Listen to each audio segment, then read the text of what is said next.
kalau misalnya kaki bengkak, itu sebenarnya kita perlu work up lagi, apakah memang betul ini karena sakit jantung atau karena yang lain. Caranya bagaimana, dok? Ya, jadi apakah kaki bengkak itu selalu identik dengan penyakit jantung? Itu pertanyaan yang menarik. Jadi, kaki bengkak itu sebenarnya tidak selalu pasien menderita sakit jantung. Jadi penyakit jantung bisa mengakibatkan keluhan kaki bengkak, tapi kaki bengkak itu tidak selalu adalah karena penyakit jantung. Jadi penyebabnya ada banyak. Salah satunya ada penyakit jantung, kemudian ada kelainan ginjal, ada kelainan metabolik, ada kelainan pembuluh getah bening, kemudian juga ada penyakit yang dinamakan chronic vein insufficiency atau adanya aliran pembuluh darah vena yang kembali gitu. Jadi hal ini akibat dari pelebaran pembuluh darah vena.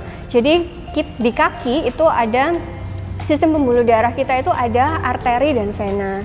Nah, vena itu fungsinya membawa aliran darah kembali ke jantung. Jadi vena itu ada klepnya. Jadi bayangkan kalau misalnya klep ini tidak bisa menutup dengan sempurna, maka hal ini akan menyebabkan aliran darah itu tidak bisa kembali dengan baik. Jadi aliran darahnya akan numpuk di bawah. Nah, kalau misalnya juga ada pelebaran pembuluh darah vena, jadi kalau misalnya pembuluh darah venanya melebar, klep yang harusnya tertutup rapat, dia lama-kelamaan akan renggang. Jadi ini juga akan menyebabkan kelainan penyakit tersebut. Jadi atau biasanya kalau awam bisa juga dibilang varises. Jadi kalau misalnya kaki bengkak, itu sebenarnya kita perlu work up lagi, apakah memang betul ini karena sakit jantung atau karena yang lain. Caranya bagaimana, dok? Gitu.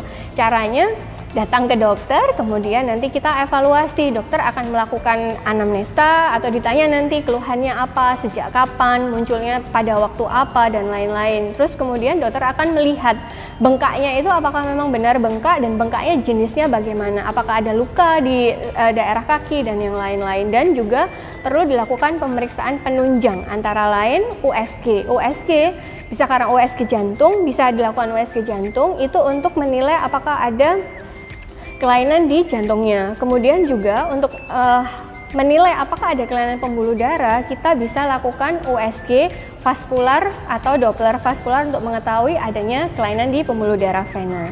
Jadi sekian penjelasan saya mengenai apakah kaki bengkak selalu identik dengan penyakit jantung.